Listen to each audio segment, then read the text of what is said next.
There is a kind of problem that doesn't care how much money you have. It doesn't care about your equipment, your schedule, or your reputation. It just sits there, patient, ancient, indifferent, and waits for you to figure out that the rules you've been playing by don't apply here. This is a story about one of those problems, and the man who thought he could simply outspend it. Late August, 2003. The Oregon coast, 40 miles south of Cannon Beach, where the land drops off in dark cliffs and the pines grow twisted from decades of salt wind. A developer named Derek Callahan had bought a stretch of that coastline 2 years earlier. Rough ground, old logging roads, soil mixed with river rock, and was turning it into something the coast had never seen. A private marina, a yacht club, 42 luxury waterfront units, the kind of place where people paid extra just to say the address. He had a November deadline. The first buyers were scheduled to close in 8 weeks. Contracts had been signed. Deposits had cleared. Derek had already put his picture in the Portland Business Journal standing in front of the site in a hard hat with his company logo across the front,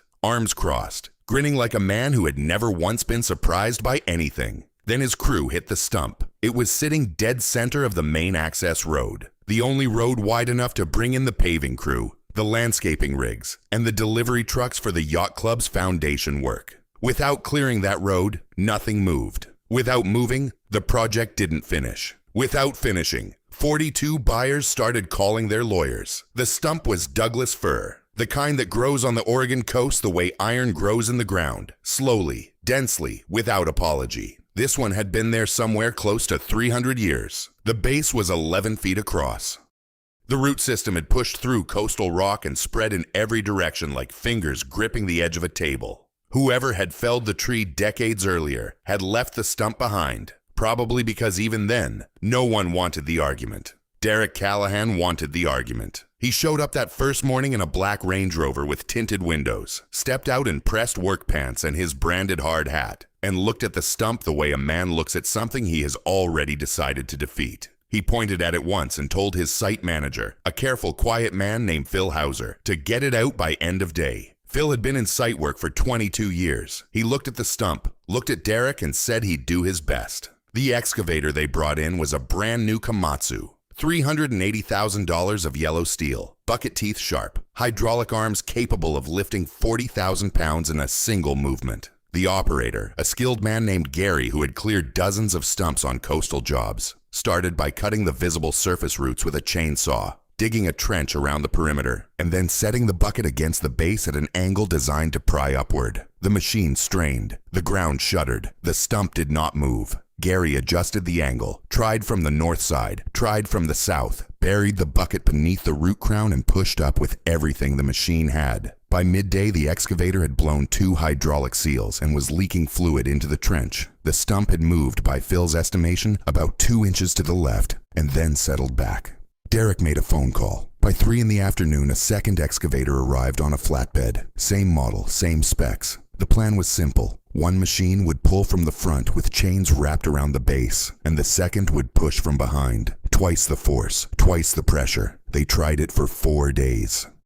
What they got for 4 days was 2 damaged machines, a trench 6 feet deep that had exposed a root network so dense it looked like the underside of a building, $8,000 in repair costs, and a stump that had not moved far enough to matter. The roots weren't just wide, they were deep, angled downward into cracks in the coastal bedrock, locking the base from below in ways the bucket teeth couldn't reach. Every time the machines pulled, the root system distributed the force across hundreds of anchor points and simply absorbed it. On the 5th morning, Derek stood at the edge of the trench with Phil and said nothing for a long time. The crew kept their distance. They had learned in the days since the second machine arrived that Derek in silence was more dangerous than Derek yelling. Phil spoke first. He said he'd been asking around. There was an old man who owned the woodlot on the east side of the property line. A retired logger who had been watching the whole operation from a distance. Phil had heard from the crew at the lumber yard in town that this man had pulled stumps the size of small houses with equipment that was older than most of the men on site.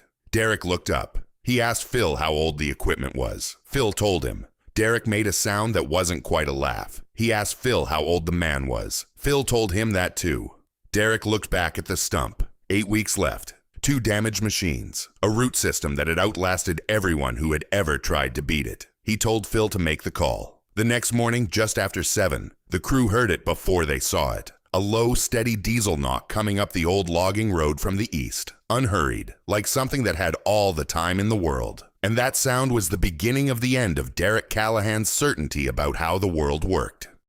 The machine came around the tree line at walking pace, and the first thing the crew noticed was that it was yellow. Not the bright, aggressive yellow of new construction equipment, but a faded, sun-worn yellow, the color of old bone. It moved on steel tracks that clinked softly with every rotation, low to the ground, open-cabbed, no roof, no door, no windshield. A small wagon trailed behind it on a tow bar, loaded with chains, wooden blocks, and lengths of cable coiled like rope on a dock. The man driving it sat upright with both hands on the levers, looking straight ahead. He wore dark work pants, a wool shirt despite the August heat, and a canvas cap pulled low. He had the kind of face that the coast builds over decades, deeply lined, pale from years of cloud cover, unhurried in expression. His name was Walt Ericson. He was 74 years old. He had been logging the Oregon coast since he was 16, first alongside his father, then on his own, then as a contractor, and then, after his knees and his lower back had a long, serious conversation with him about retirement. As a man who kept a woodlot,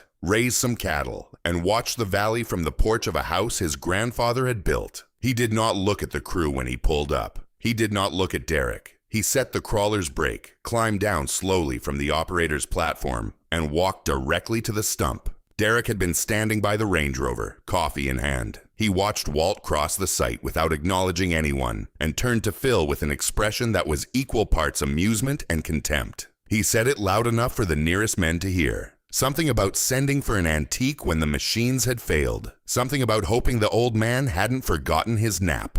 2 of the younger crew members laughed. Phil did not. Walt heard it. He gave no sign. He stood at the edge of the trench and looked down into it for a long time.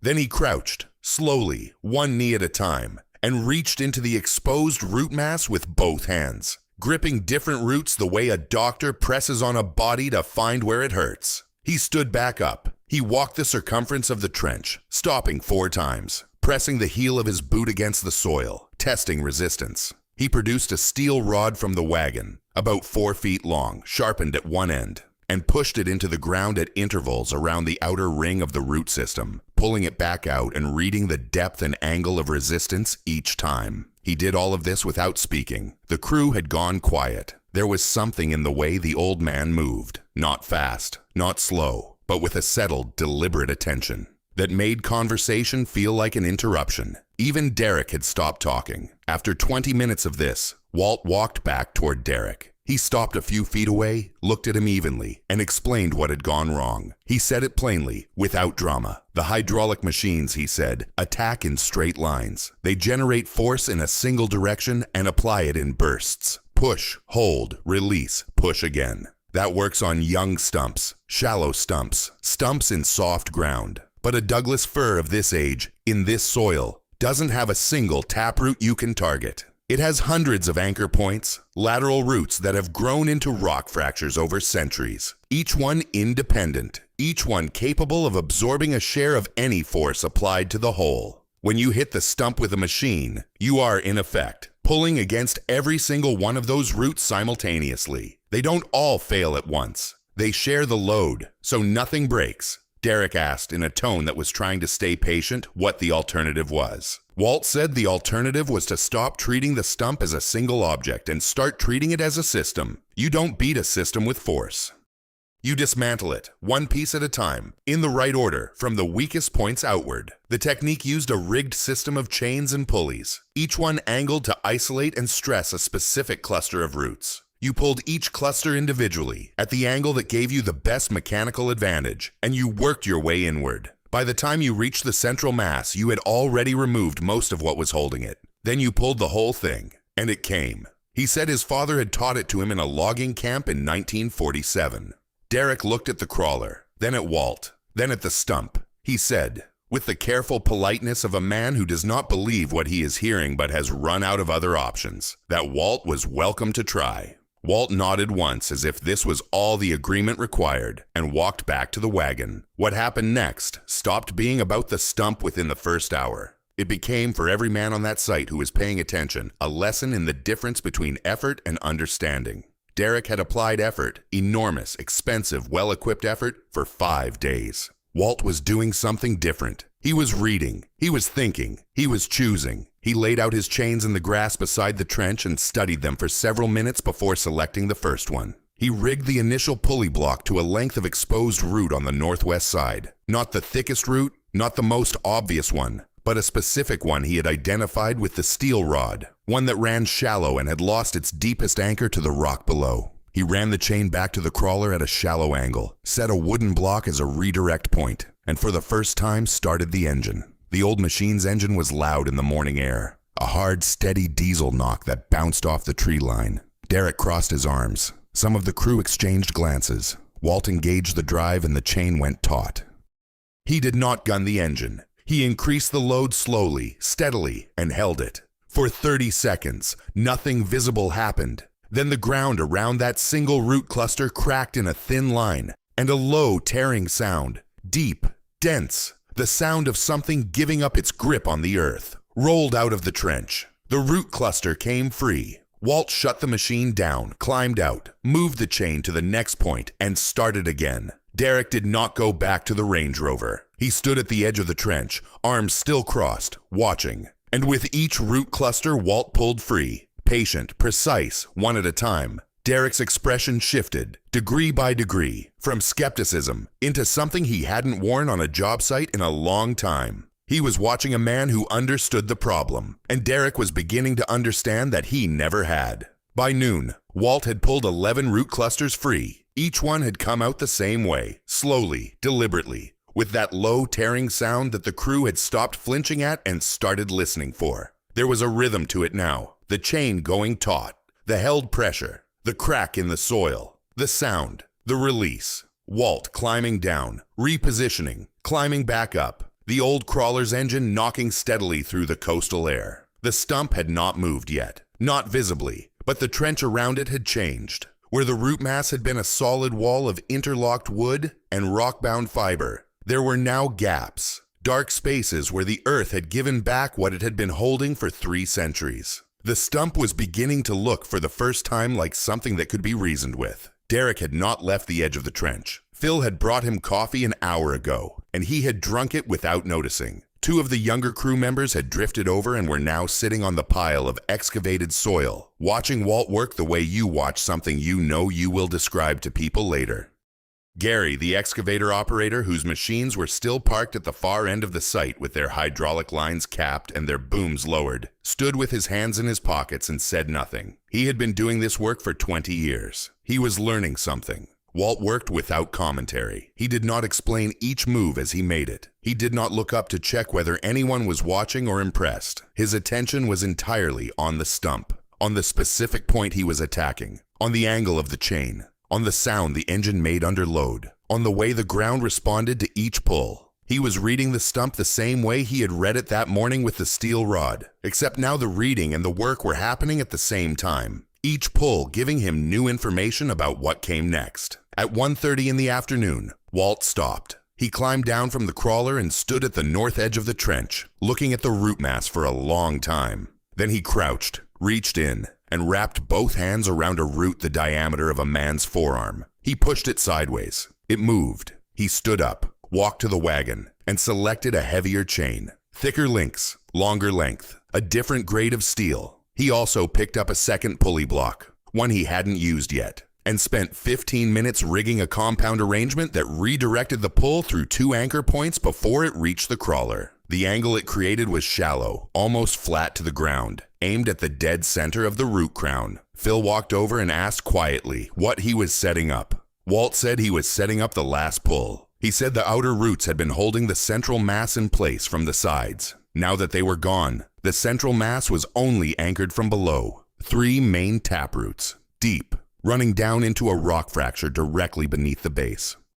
The compound pulley would let him apply steady force at a low angle, which would work the base back and forth along the line of the fracture, rather than trying to lift straight up against it. It would take time, but the rock fracture ran east to west, and if he pulled from the south, the base would walk itself out of the crack the same way you work a nail out of wood. Not straight out, but rocking, side to side, until it releases. Phil looked at the rig. He said, slowly, that it made sense. Walt said most things did, if you looked at them long enough. Derek had heard the exchange. He said nothing.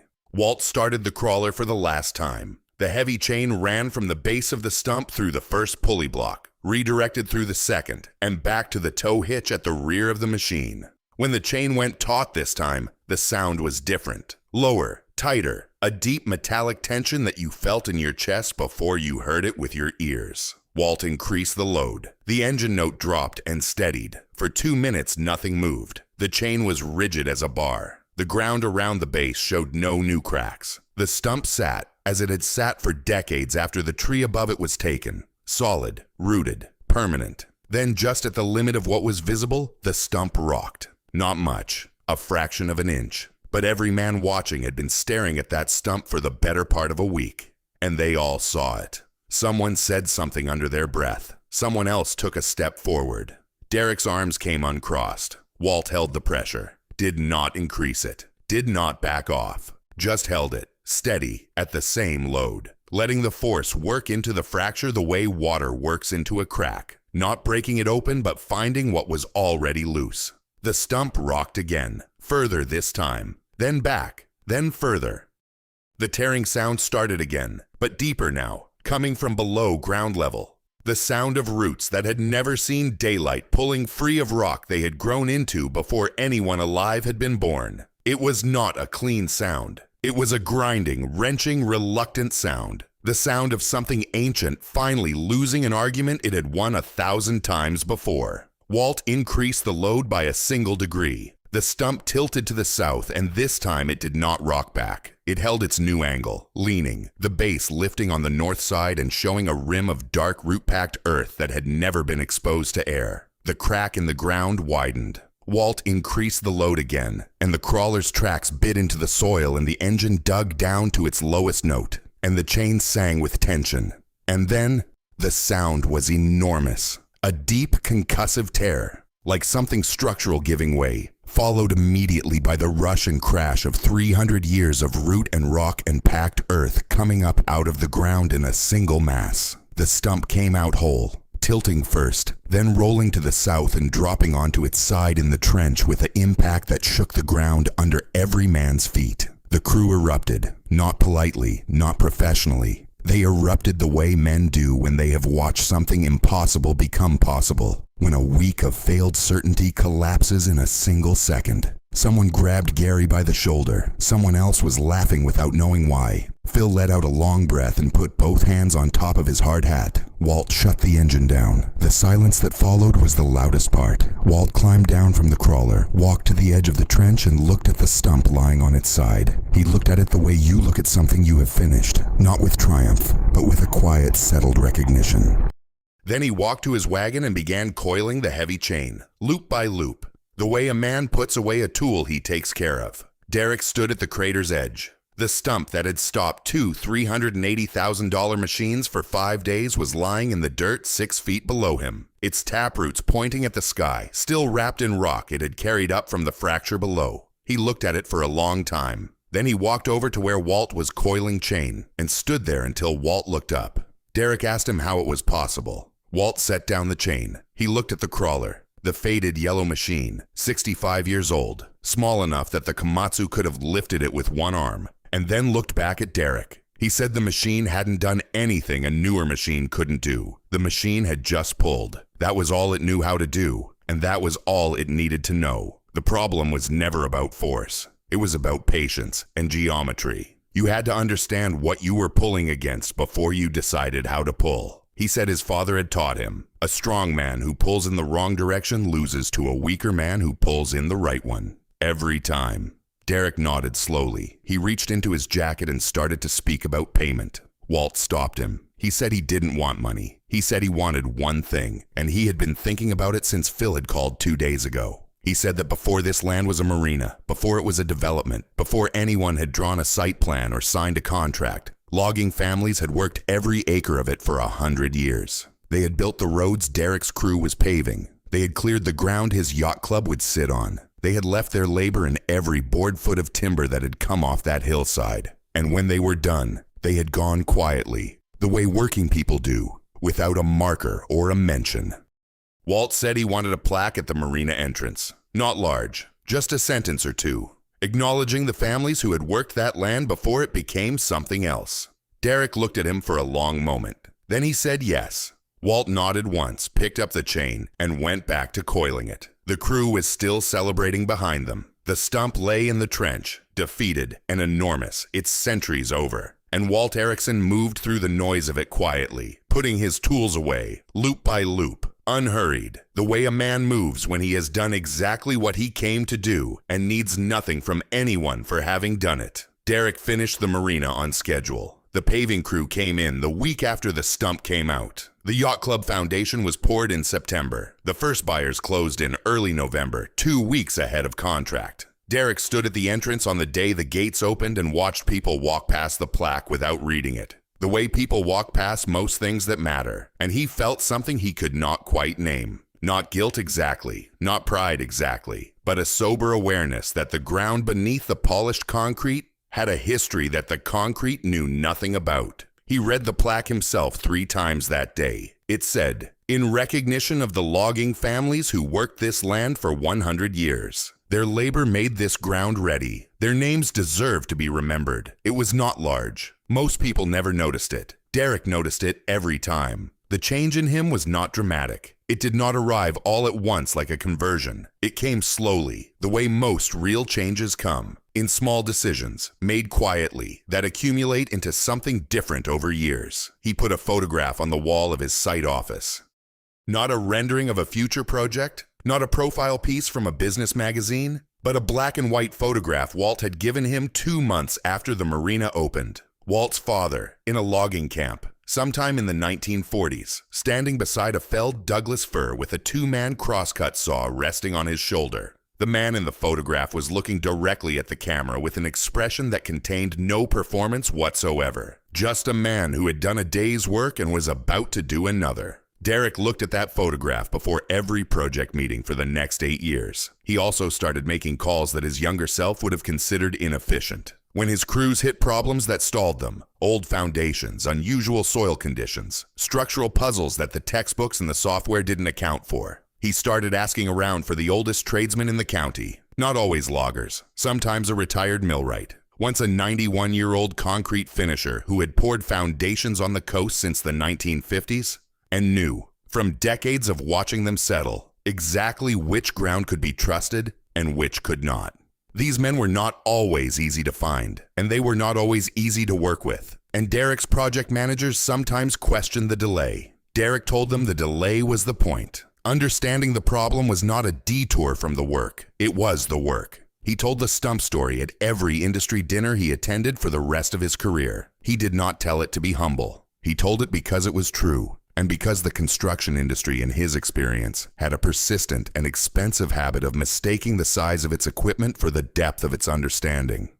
He told it the same way each time. Walt on the crawler, the steel rod, the chain going taut, the sound, and the men who heard it either nodded slowly or they didn't. And Derek had learned by the 3rd or 4th telling that the ones who nodded were the ones worth knowing. Walt Ericson died in March of 2011 at 81. In the house his grandfather had built. His daughter Nora, who had grown up watching her father work and had inherited his woodlot and his careful attention to things, called Derek's office to let him know. She had found his number in her father's address book, a small worn notebook Walt had kept in the kitchen drawer, filled with names in his tight, even handwriting. Derek drove up from Portland the morning of the service. He did not call ahead. He arrived at the church in the same black Range Rover parked at the back of the lot, and sat in the last pew for the duration of the service without speaking to anyone he didn't already know. He heard 3 people describe Walt the same way, in different words. A man who looked at things until he understood them, and who never said more than the situation required. After the service in the gravel lot outside, Derek found Nora standing with a small group of her father's neighbors. He waited until the group dispersed. Then he walked over, introduced himself, and told her briefly who he was and how he had known her father. Nora said Walt had mentioned him. She smiled when she said it, in a way that suggested what Walt had mentioned had been told plainly and without flattery. Derek pressed an envelope into her hand. He said it was for the Regional Forestry Heritage Museum, a project he had learned about from Walt in a conversation 2 years before Walt died. A small museum being built in the county to document the logging history of the coast. He said he wanted the donation made in the name of the crawler. The envelope contained a check for $45,000. Nora looked at it for a moment. Then she looked at Derek. She said her father had told her that Derek was a man who had learned something important and had the decency to carry it with him. She said she was glad that was still true. Derek drove back to Portland that afternoon and did not talk about the donation to anyone for 3 years. Walt had kept the Alice Chalmers in the barn on the east side of the woodlot. After he died, Nora kept it there too. Serviced. Started on the 1st of every month. The chains and pulleys coiled in the wagon exactly as Walt had left them. People in the county knew about it. It had become, in the quiet way that tools belonging to remarkable men become, something more than a machine. It was a marker, a proof, evidence that understanding is not replaced by technology. It just waits, in a barn, for the next time technology runs out of answers. The next time came in the spring of 2019. Derek's daughter Megan had taken over the company 4 years earlier. Sharp, capable, trained in civil engineering, fluent in project management software and site logistics in ways her father had never been. She was running a residential development outside Astoria, a clean and well-organized job, moving on schedule, when her crew hit a stump on the main drive. Old-growth cedar. Root system spread across fractured coastal basalt. 3 days of work with a modern excavator had produced nothing but a damaged bucket and a revised timeline. Megan called her father. Derek asked her 2 questions. He asked how old the stump was, and he asked whether she had tried pulling from multiple independent angles. She said she didn't know, and that no, they had been applying direct force from one direction. Derek was quiet for a moment. Then he told her to stop the excavator and to call Nora Ericson. Megan asked who that was. Derek told her. Nora arrived 2 days later with the Alice Chalmers on a flatbed trailer, the same wagon trailing behind it with the same chains coiled in the same order. She was 53, with her father's eyes and her father's unhurried way of moving, and she climbed down from the cab of the truck and walked directly to the stump without introducing herself to anyone, the way Walt had done 16 years earlier on a different job site with a different stump and a different Callahan watching from the edge. Megan called her father while Nora was circling the stump with the steel rod. She said the woman hadn't said a word to anyone. She said she was just walking around the stump pushing a rod into the ground. She asked if this was actually going to work. Derek laughed. A real laugh, not the performance kind. The kind that comes from recognizing something you lived through. He told her to put her phone away. He told her to stand at the edge of the trench and watch every single minute. He told her that what she was about to see was not a trick, and not a coincidence, and not something she would find in any project management handbook she had ever read.